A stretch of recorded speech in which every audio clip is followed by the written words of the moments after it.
यावेळी शिवसेनेचे मंत्री भरत गोगावले यांनी एक धक्कादायक वक्तव्य केलेलं आहे। नारायण राणे यांनी इतक्या उंचीवर सहजासहजी ते गेलेले नाहीये। केस घेतल्या, जेलमध्ये गेले, मारामारी केली, मर्डर सगळं झालंय, वेगळी सांगायची गरज नाही असं खळबळजनक वक्तव्य गोगावले यांनी केलंय।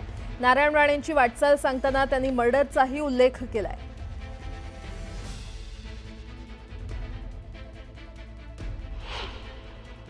नारायण राणे साहेब एवढ्या उंचीवरती जाण्यासाठी सहजासहजी नाही मिळालं। अंगावर केसी घेतला, भानगडी केल्या, जेलमध्ये गेले, मारामारी केल्या, मर्डर सगळं झालेलं आहे। हे काय कोणी वेगळं कोणी सांगायची आवश्यकता नाही।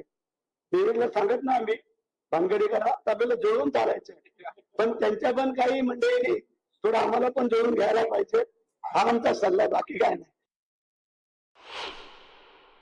सिंधुदुर्गाचं वातावरण हे गेल्या अनेक वर्षापासून आम्ही पाहतोय, परंतु आज आम्हाला ताकद मिळालेली आहे ती निलेश राणेंच्या रूपाने। कारण जी काय अडचण होती, तर आमचे केसरकर साहेब भानगडी करणारे नाही, मारामारी करणारे नाही,